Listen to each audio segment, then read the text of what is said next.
Ander, Yeah. why can't a woman be more like a man? Oh, here we Men are so go. honest, so thoroughly square, Enough of eternally this. noble, historically fair, who, Fuck. when you win, will always give your back a pat. Why can't a woman be like 1, 2, 3, 4. These boys only want the best stuff. They want the cream of the crop. They don't want none of that Michael Bay shit. They want the shit that pops. Oscar bait, black and white. Maybe something French. If it's got more than one explosion, honey, put that shit on the bench. Oscar Wieners, Oscar Wieners, Oscar Wieners. These boys are the Oscar Wieners. yum yum?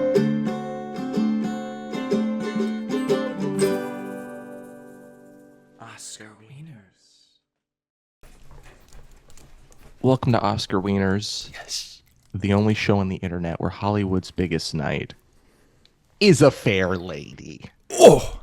I'm Yeah. your host, Dr. Doolittle. And I'm your co-host, Razmataz Jasmine. How about that? Hell yeah. I'm pissed on this one. I'm pissed. I'm amped. I'm swinging for the fences. I'm swinging for everybody's. Watch your face. Watch your gut. I'm coming. Boom. Fist flying. Boom. Higgins. This is- Bop. Dead. You're getting bopped. So I'm actually Michael, and the other guy is Oh. Ander. And this Nice is to a meet you. weekly show where every week we pick a Best Picture winner at random, and we decide if it is Best Picture worthy. This week we're talking about the 1965 Best Picture winner, My Fair Lady, directed by, let me Who did just it? pull up my things, Who did it? George Cukor.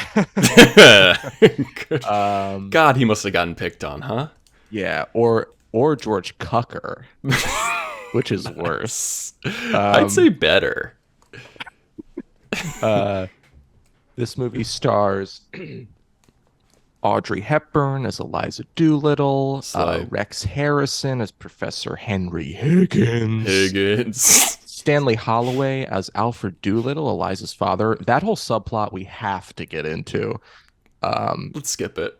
and Wilfred Hyde White as Colonel Hugh Pickering.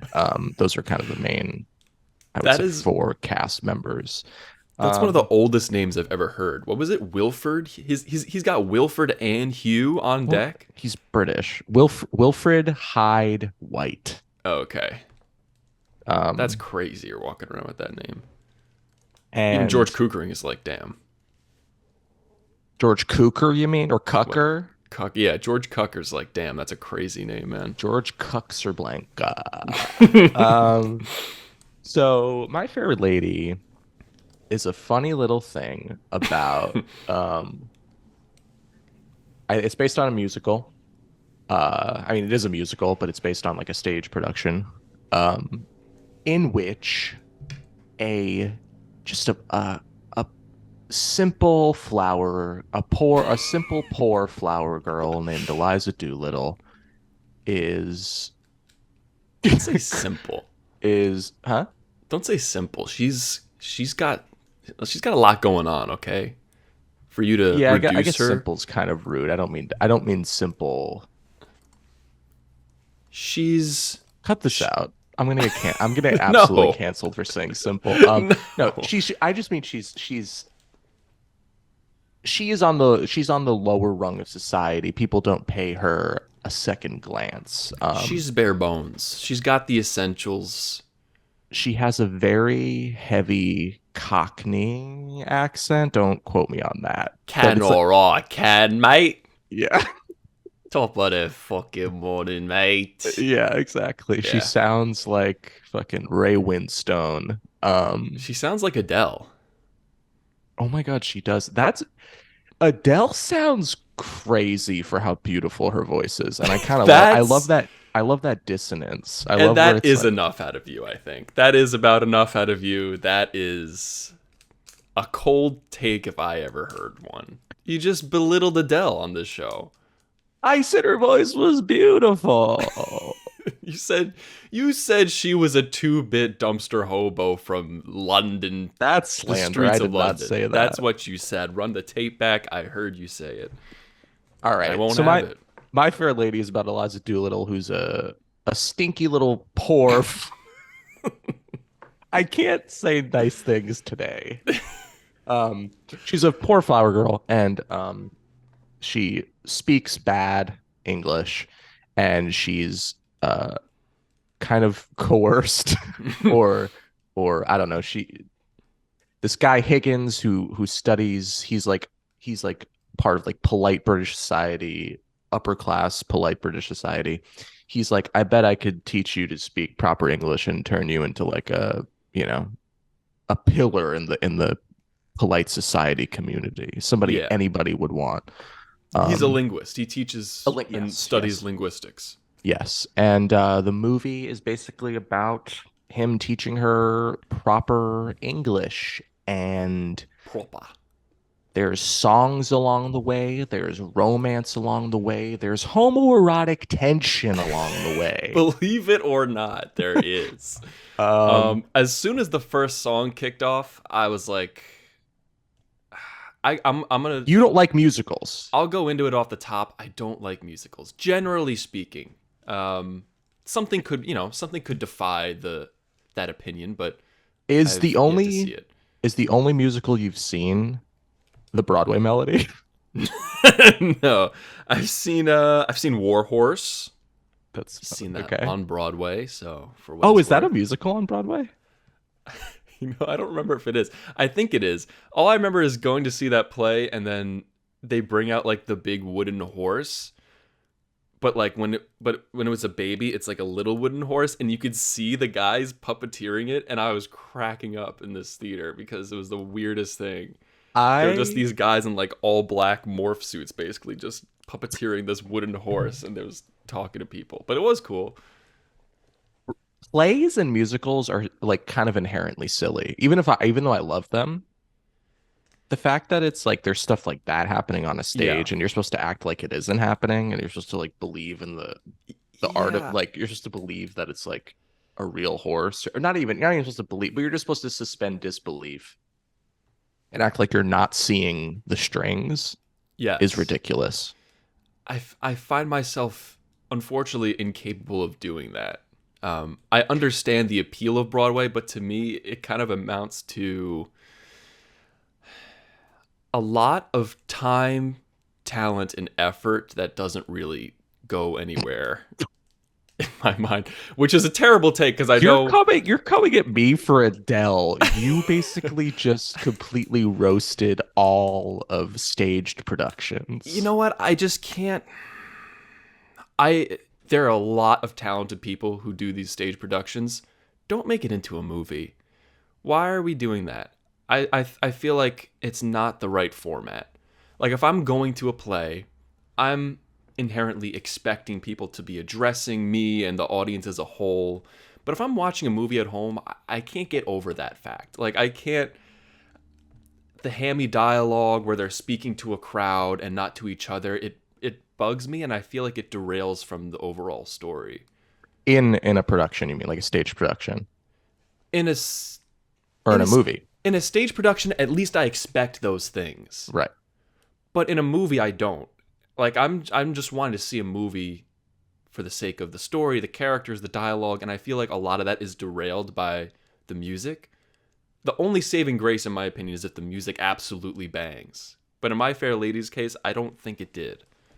Oh, okay. See, I thought you were gearing up to be like My Fair Lady actually owned Bones for me. No, I really enjoyed the story of My Fair Lady. I thought the characters were interesting and they had depth to them, and then it didn't have to be 3 hours long. They could have cut the songs, and it would have still been a competent story that I would have enjoyed. That's my okay. I think all right. I hadn't seen My Fair Lady before.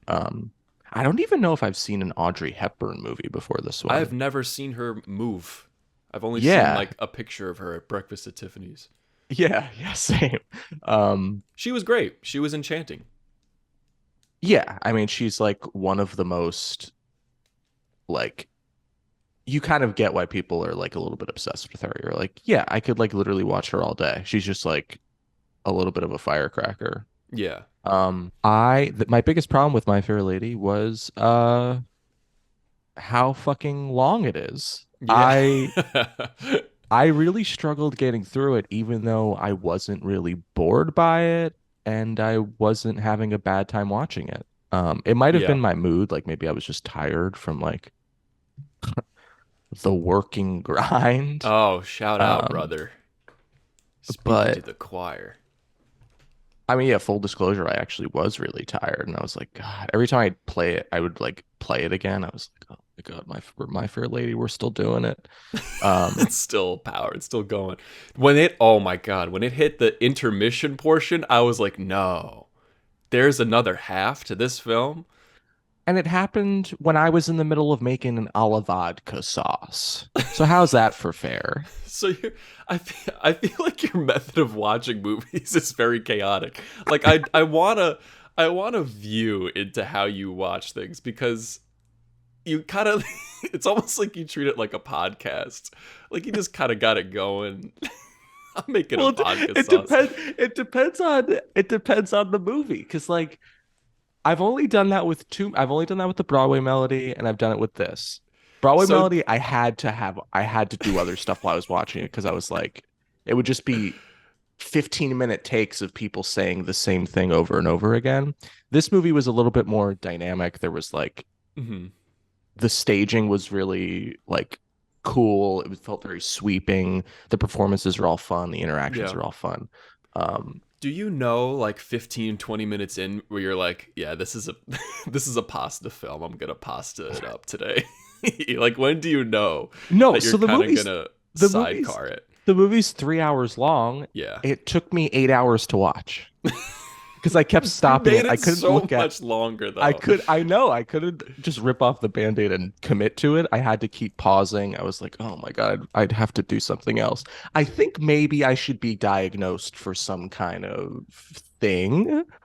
I mean, I think that would ruin my enjoyment or at least hamper it because I I can't do it in spurts like that because then it does drag on. Like you made a 3 hour movie which was already long 8 hours. Like you're thinking about that for 8 hours.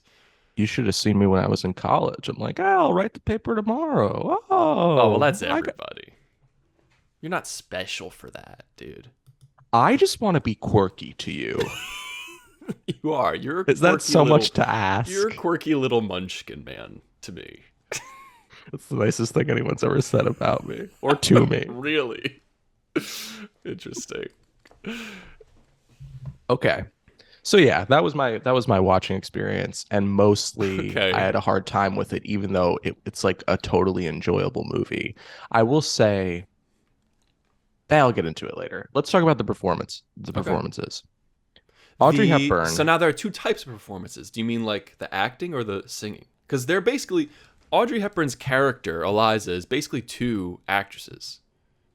It's whoever was sing because Audrey Hepburn was not singing. right? I meant yeah, I just mean like the actors' Okay, performances, not the singing. sure. The singing, yeah, it was good. I don't know. Yeah, They got they like people sang. who could sing, and it They was fine. they sang the hell out. They sang Although their hell off. there's some like speak singing a lot of the time. I feel like especially with Higgins. I feel like Higgins. I think it's Yeah. just Rex Harrison like speak singing a little bit. Like he's adding melody to like him just saying words, Yes. which I But you know is can just singing, but that part was kind of silly because you could tell the distinction between the singer's voice and the actor's voice. And you were like, "Oh yeah, this is not them.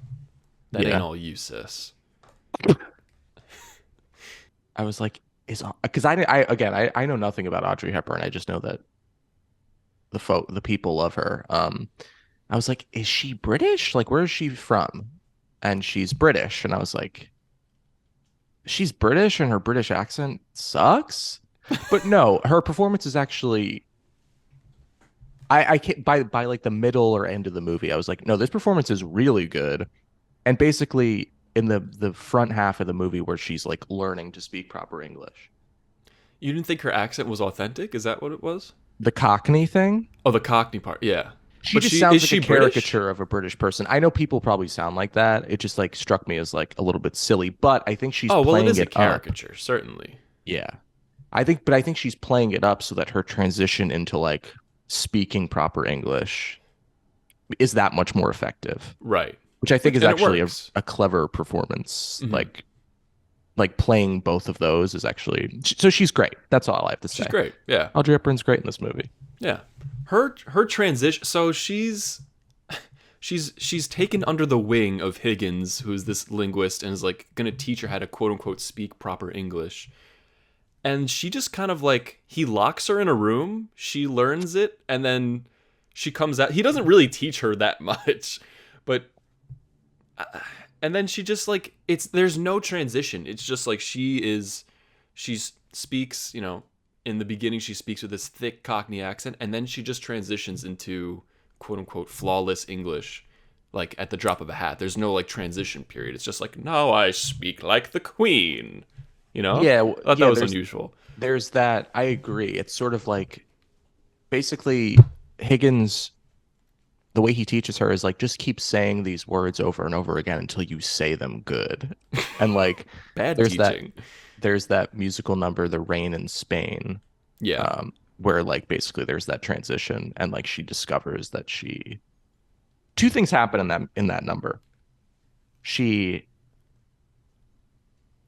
learns to speak proper English. I'm going to stop using quotes about proper English. We both know we're both woke kings. We don't anybody can speak any kind of way they want and it's fine. Yeah. Um Okay. but for the purposes of this talking about this movie, Yes. it's about teaching somebody to speak proper English. There is no real proper English. Speak it English however doesn't you want. exist. English is kind of jacked up anyhow. So, Um, English is just a conspiracy created by the Russian government. yes, the Um, Russians invented English. Not a lot of people know that. learns to speak proper English, and also she dances with Higgins, and that's where she learns that she loves his ass. Well, because so I get where that feeling comes from. Like she thinks that he's teaching her out of compassion and wants to help her.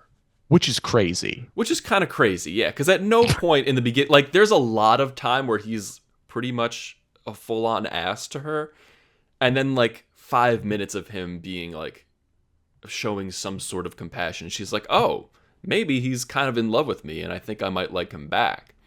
So the first like 2 hours of this movie I thought were good and enjoyable. I actually love the last hour of this movie where it's Eliza Okay. realizing that Higgins is kind of indifferent towards her still, and also the fact that like now that she like learns to speak proper English, but she kind of like loses her voice. She like doesn't really have any lines for about like 30 minutes of this movie when they go to the Yeah, she's ball. just kind of sitting there and stewing. And you're like, Yeah, ooh, she's and about to it's go off. really interesting. Yeah, and then she does go off. She goes off hard. She goes off. Yeah, I liked the last hour of the movie. I liked, actually that last hour contains that has my favorite song in the film. The when she's singing to Freddie, who is a classic Baxter in this film. Um, Hell yeah. when she's She's singing using the the terms. yeah, like the "Don't Tell Me You Love Me, Show Me." I think that song bangs. That was like my I favorite one. I feel the same because that song I love how honestly horny that song is. She's like, don't I talk about kissing me. Give me a goddamn kiss. I'm like, fucking go off, Eliza.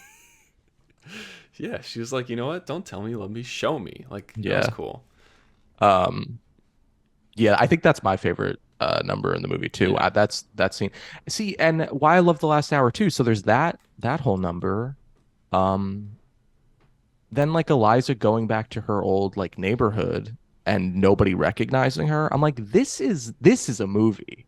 This Yeah. isn't just people fucking around in a fucking rich ass library talking about how to speak proper how to say the rain in Spain Right. properly. Like this is a movie where she's like reckoning with like I'm different now and no longer belong to the place I've come from. I also kind of don't belong to the new world I've been accepted into. Like I don't really Hmm. feel right in this place.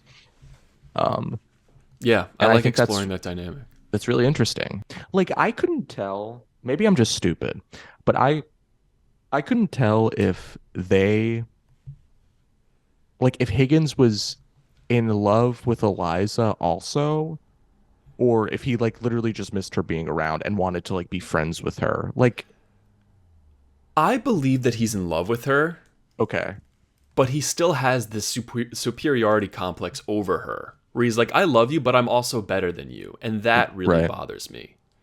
Yeah. And it doesn't, that's not really extinguished. Like, he never kind of comes down to earth. He just is still behaving that way. Yeah. And the fact that he misses her is like, the audience is supposed to sympathize with that. Like, I don't really get that. Higgins fucking sucks. Yeah, and I really badly wanted him not to. Like, it seemed like such an easy it seemed like such an easy turnaround you could have set up for him. You know, like his character arc could have, just a very standard like bad guy, self-centered, meets this person, she changes his life in the way that he acts and he becomes this good person. Like that's like it's been done so many times. I was expecting that. I didn't get that, which I guess was subverting my expectations, but I didn't like the way that they did it. Yeah. I think, see, one thing I do like about the movie is Higgins is consistently an asshole and like Pickering especially, but also I don't know what you she's sort of like takes care of the house. She's sort of like Oh, Higgins Mrs. Pierce. Mrs. Pierce. Mrs. Damn Mrs. Pierce Pierce, damn the coffee, and damn you. Mrs. Pierce and Pickering like They're throughout the chill. entire movie are like Higgins, can you fucking chill out? Eliza's like a really nice lady. Yeah, Pickering from the get go is very supportive of her, and is Yeah. he's initially like fascinated to like learn from her and work with her, and then he's like, no, this is she's a fine lady, she's a very good person, and she should be treated with the utmost respect, Yeah. But whether then she's but a then proper English woman or not. right. But then that's just making me think of the scene when they come back from the ball and Yeah, Pickering and Higgins are like, "We did it. We." And like, first of all, Pickering, you didn't do any. I mean, Higgins arguably didn't do anything, but Pickering, you definitely didn't do anything. And they're just Pickering like running just around and being like, she passed. People thought she was like a princess from whatever, like I think Sweden or some country." And like, um, and I was just like, it this was is Hungary. like excruciating. Like it's Yes. like it just like I just like feel so bad for Eliza, who's just like literally standing in a shadowy corner, being sad at like these men who have like essentially dehumanized her and like have all have revealed themselves to have all this time just been like betting on her passing in polite society. Yeah, they reveal that they really didn't care Yeah, which about her sucks. well-being. They just Yeah, wanted to use her as an experiment for their own purposes. which is Although like Pickering yeah, comes around, Pickering doesn't really believe that. I don't think Pickering is more like just excited. he's caught up in the moment and like he reveres Higgins as a accomplished linguist, and I guess they're just kind of celebrating together, but then he later apologizes to Eliza. Can we talk about her relationship with her dad? Yeah, I want to get into the dad subplot because it is so weird. He's a weird guy.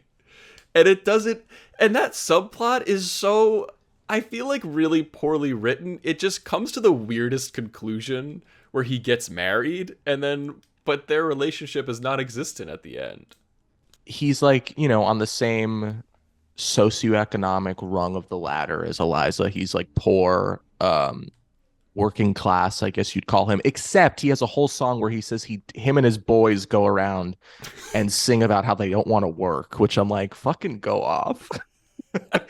But also, if you don't want to work, fine, but don't beg your daughter for money. That's just not nice. Yeah, that's Um, not, well, it was, that whole sequence is so bizarre. So he learns that Eliza's been taken to Higgins's studio, I guess, in order Yeah. to learn how to speak like a duchess. Yeah. And he's like, "Oh, I can profit from this, I can." And then he goes and visits Higgins. He gets like $5. He gets like five. It was the weirdest transaction where you're like, is he a good dad or is he just like weird? Because Higgins is like, I mean, I don't know what the British money to American money translation is. He might have gotten like It was 20 fifty bucks. thousand dollars. No, yeah, it was like Higgins was like, "Let me give you 10." And he's like, "No, no, sir. I could not possibly take I 10." didn't get any of that. Like he shows up with the air of I'm gonna extort this rich Englishman Yeah, I thought he was going to for be using like, my daughter. yeah, I thought he was going to be like, I want an an embarrassing amount of money to Yeah, and basically then sell my daughter to you, and then even though Higgins she's is like, I'll independent. give you 10, and he's like, no, 5 is plenty, sir. I just wanted to see her off, I did. Like, what is that?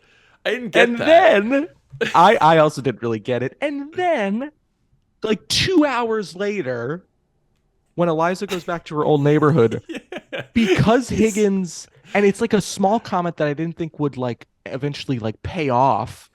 So in the scene where Eliza's dad gets the money from Higgins, and right before he leave or after he leaves, Higgins is like, "Mrs. Pierce, make a call to so and so and tell them to if they want a character with the most interesting morality to look up Alfred P. Doolittle or whatever." Oh, right, because he also has the same accent, same upbringing, and Higgins probably has some other linguist friends who are like, oh, you would be interested in this man. This man's a quite weird gentleman. Yeah, and then so I was like, oh, that's just like something. And then 2 hours later, Eliza goes back to her old neighborhood and her dad's rich Her and getting dad, married. but he's not just rich, he's cartoonishly top hat sporting rich. He has a Like cane. he looks like Mr. Monopoly. Like Yeah, yeah. like what is and he's just at the bar. He's just like he's up to his old tricks basically. He would always go to the bar and be there until 4 a.m., but they would always kick him out. Now he's got loads of money and they're like, And they're welcoming like, him. "Oh, your money's always good here." And I'm like, Yeah. "This is And it's like, did they insane." forget who he was literally like 2 weeks ago? Yeah. Like 2 weeks Yeah. ago, he was just like loitering there now, and now he's a rich man. And they're like, yes, come in, you fine gentlemen. Yes, have some brews. How long do we think this movie takes? Like, how over what time period does this movie take place? Like I'm a gonna year, s- 9 months? I'm gonna say 6 months. Okay. I think they do say like at one point some transition is like 3 months where she had been studying or something like that, Oh yeah, I think I remember that. Yeah. and then they go on a break. I'm gonna say 6 months in total. Yeah, I just found that subplot kind of honestly boring. I was a little bit like, I don't understand A little, this. I just didn't I'm a get little it. bored. I don't I really wasn't care. attached to him as a character. I was just like, he's just a weird, not necessarily bad, but just weird man. And then his arc climaxes with, I'm getting married. And it's like, why? Get me to the church on On time. time. I mean, even the like in the beginning of the movie when he has his song about not wanting to work, I was like, we're spending a lot of time with Alfred Doolittle for no reason. Like, who is this guy? I get like he mooches off his daughter, but like, I think that stems from the fact that this was an adaptation of a musical that was on Broadway, because that's the kind of thing that maybe plays on Broadway. You have to pad it out with people are expecting 3 hours of performance. yeah, If I'm that's sitting down fair. to watch a movie on a Sunday afternoon, I kind of want to be in and out. I don't need all this subplot. Like I want to focus on the characters that have been built up. I want to see how their arcs conclude. I want that to be satisfying. I don't need to see Eliza's dad just making an ass of himself about town. Like I don't really need it. I wasn't compelled by it. I agree. I did think that there were a lot of clever details employed in this movie. Like I don't know if that was just from the adaptation of the play or what, or if that was incorporated by Cuckold or whatever. But in the very beginning, some of the songs in the beginning of the movie, she's speaking with her thick Cockney accent, and some of the words that she uses would only rhyme with her accent. So she uses like eat and it, but they sound like ite and ite. or lighter in Yeah. theater sound like lighter and theater. I thought that was clever writing. Yeah, no, for sure. I think I even in terms of performance, like Audrey Hepburn, like in the not, the non-musical parts, like I thought it was like pretty seamless the way like obviously it was written and like it was a considered thing in her performance, but like the way she would just like slip in a Cockney word, like she would slip up Yes. and then Higgins would correct her. I was like, that's fun. Yeah, that was fun. I did like that. Like at some point, one of the songs, she's flipping back and forth between her Cockney accent and her Duchess accent, which Yeah. I thought was clever. I am gonna start talking like that, I think. P- okay. If that'll make you happy, I will not stop you from that. Thanks, man. What'd you think of the hats in this movie? Fucking great hats. Great Great hats. suits, Yeah, great canes. the scene where they're at the horse races and all those people got those crazy hats. Great. Yeah, I think my favorite line in the movie happens in that scene. That's when Eliza is trying so hard to be polite, and then the Cockney in her slips out, and she says, "Come on, Dover, move your blooming horse!" A Like hell yeah. lot of phrases that I want to incorporate into my lexicon. Like, you ought to be stuffed with nails, you ought. Great. I'm going to start saying that to everybody I know. That's like maybe the most cold-blooded burn, right? Like if you Yeah. told somebody to go get stuffed with nails, Yeah. that's crazy. You draggle-tailed gutter snipe. Yeah, I was gonna say that at the Great. beginning of the episode. I loved Great. that when he said that. Um, what's the guy's name who's the Baxter? Freddie. Freddie. Another movie we've watched where I mean, you called him the Baxter, and it's like another movie where like when Eliza slips up at the horse races, Freddie almost like it seems like he's charmed by that. He's like, Yeah. this woman is so charming and interesting for who she was before she started trying to Right. like Like, he be a polite. appreciates... It seems like he appreciates both sides of her. Yeah, and it's like, but no, Eliza is in love with the guy who's like fucking verbally assaulting her every goddamn day of her Yeah, life. I mean, I would take Freddie over Higgins, but Freddie's also something's off about Freddie. Like, he's Freddie kinda just... is watching her from across the street for like every day. So I Freddie mean, is waiting outside her house. Waiting. He's like, Jack wait. the Ripper ass. Yeah, Jack the Ripper. Maybe he is Jack the Ripper. That'd be a fun twist. I would like that. But then they cut to him like an hour later into the movie, and he's there. And I was like, has this man been here for days? Like, what is he doing? I forgot about that. God. Like, it just concerns me that their idea of romance was obsession. Like, those two things were the same thing. And that really just bothers me. Romance is wearing a woman down. Romance is forcing love upon a person. Until her yes is kind of a no, but it's not officially a no, so it gets a pass. I don't want to talk about Broadway Melody anymore. Did you like this movie? I did like it overall. There were quite a few things that I thought detracted. Sorry, my musical fans. I didn't like the fact that it was a musical. I don't think it needed to be that. I liked the story. I thought the songs detracted from the story ultimately. That's like saying I don't like that Star Wars took place in space. Star Wars, that is true. That is very true.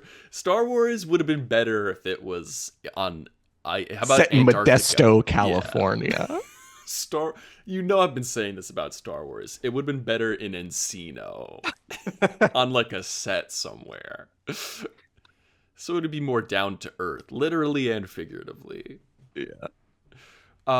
The ending, their romance is so forced. I feel like the last 5-10 minutes are just so painful to watch because you're like, these two should not end up together. I feel like that's a common thread throughout a lot of these movies, especially when romance is involved, where it's like, ultimately these two characters should not be. Yeah. The only movie that pulled it off so far is Casablanca, where they literally were not together at the end. Yeah. Like, I don't know if I just have a twisted sense of romance where the most romantic thing is that they don't belong together. But that's how I feel about a lot of these movies that we've been watching. What are your final thoughts?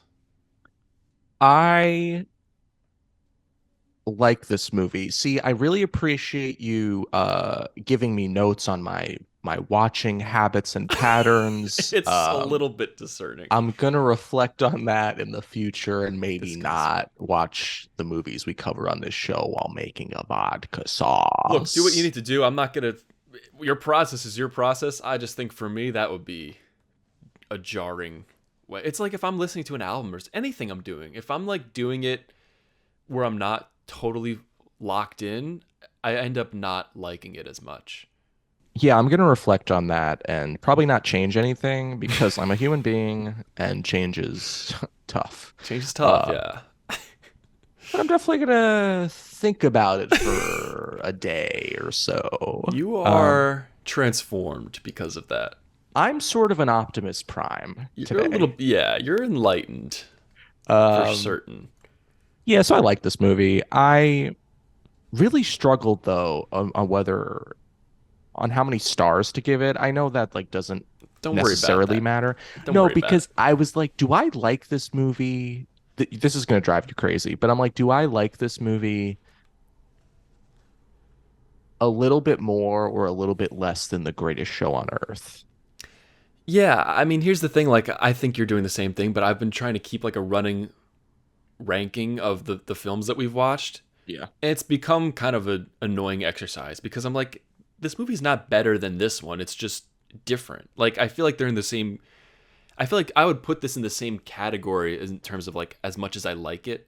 Like, I would put this in the same category. I like this as much as Lord of the Rings 3, but they're two wildly different movies. Like, it's hard to rank one over the other. No, I think canonically, My Fair Lady takes place in Middle Earth. God, that would be so cool, dude. To see Yeah. orcs in this, that's what was missing.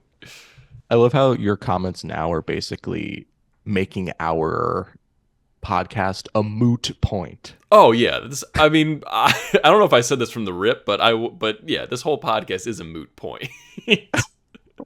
But it's fun. It's fun to do it. It's fun exercise. Um, yeah, I this feel the is same way fun. about ranking. Like this is Right. different. It's a little bit different too because this is more like qualitative. Like we're going into the aspects of it that we liked and didn't like. It's more in depth, I guess, as opposed to this was 3 stars, and that's all you need to know. That's Yeah, all it's you like, need what to does know that about that. mean? Yeah, like what does that mean? Like that'll mean something different to different people. Ebert's got isn't his scale like out of 4 or something? What's he doing? Yeah, yeah. And you know he's making pasta. You know he's making pasta watching My Fair Lady. You know that. This is a background film for Ebert. Ebert actually loved a butter sauce. Um, Ebert's been known to crush a butter sauce. um, Would you my like to hear favorite. would you like to hear what some of the people had to say?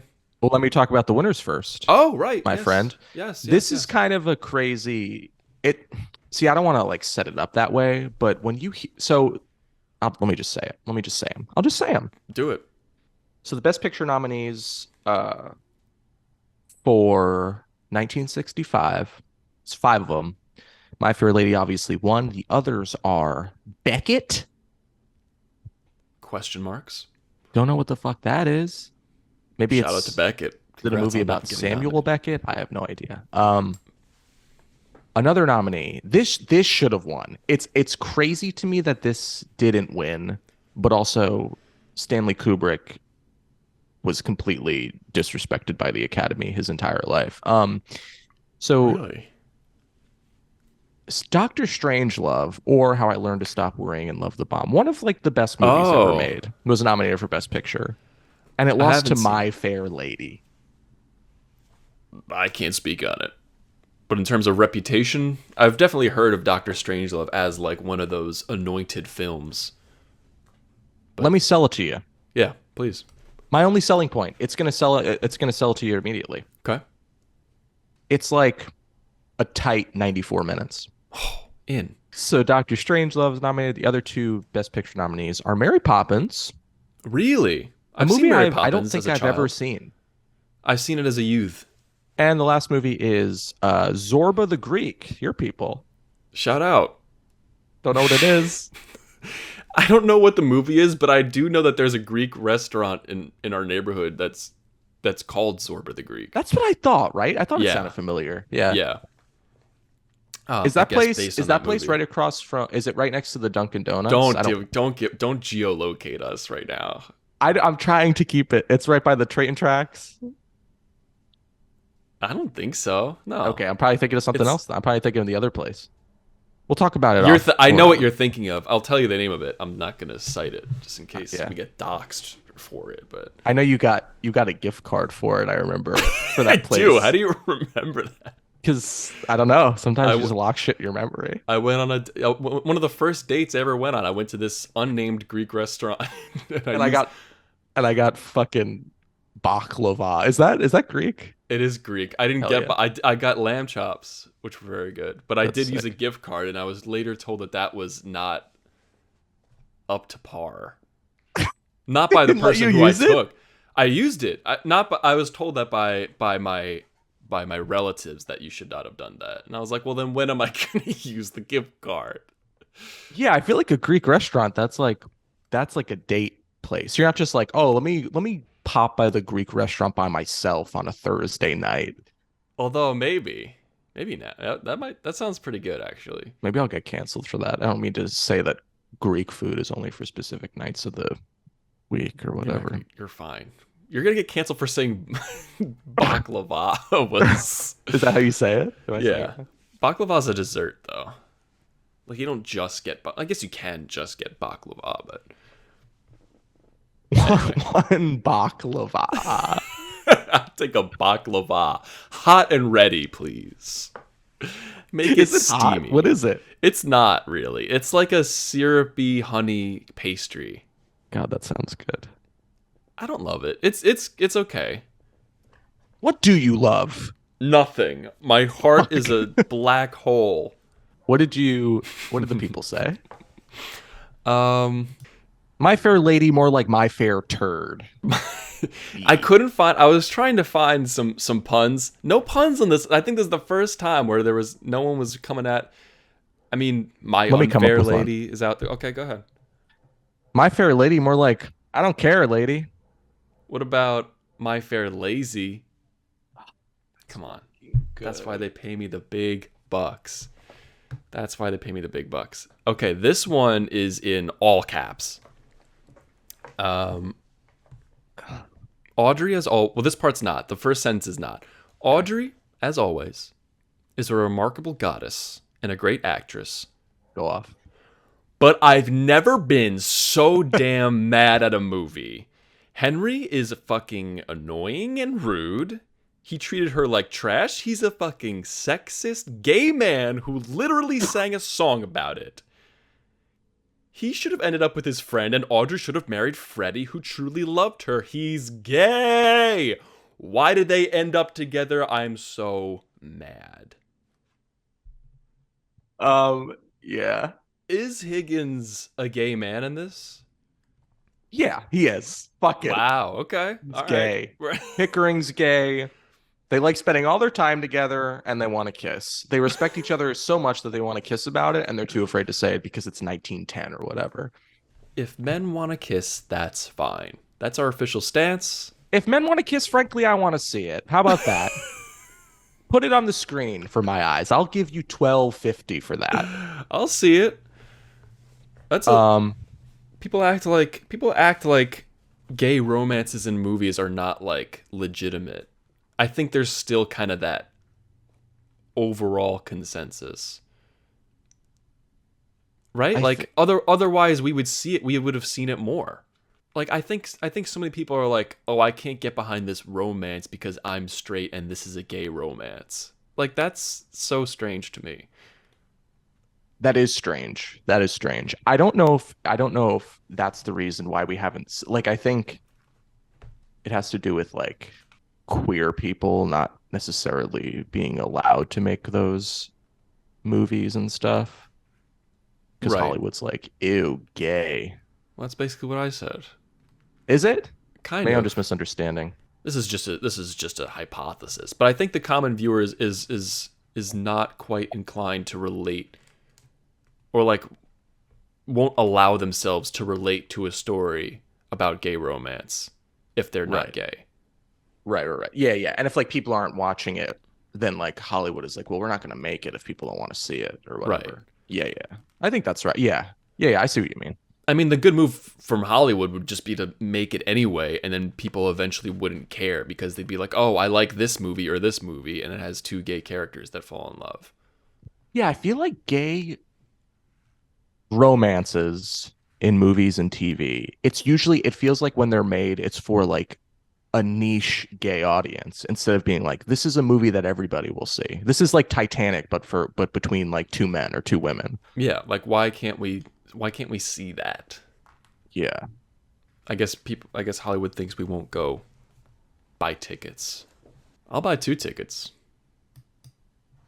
I will buy one because I'm on a budget, but Yeah, I'll probably buy one.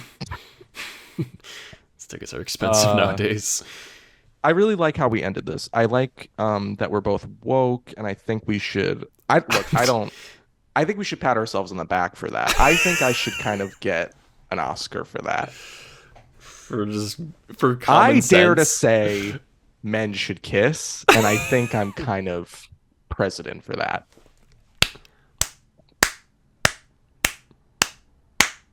You're the savior. I'm did sort it. of Jesus Christ. You look a little Christ-like today. Thank you. You're radiant. Thank you. Anyway, it's kind of a weird note to end My Fair Lady on, but you know what? It's fine. Ultimately. You know what? My Fair Lady ended on a weird note too, so Yeah, that's it's true. fitting. Go Nah, kiss do it. go kiss somebody and Yeah. Well, well, if they want to I be don't know. I kissed. don't know. That's great. Maybe it's like great advice to just Don't go out and kiss somebody. don't Let's just dial that kiss back. somebody. I'm saying if somebody wants to kiss them. Fucking Fine. Christ.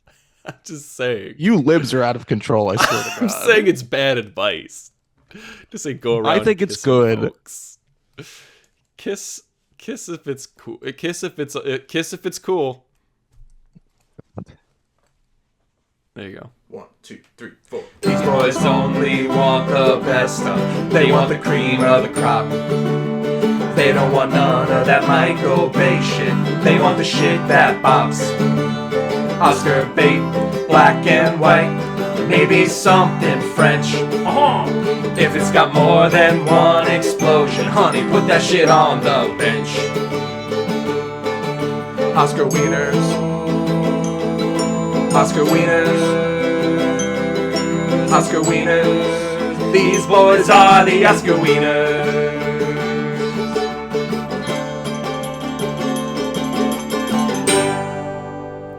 Oscar Wieners. Perfect. Stuck the landing. Nailed. Did we? Yeah.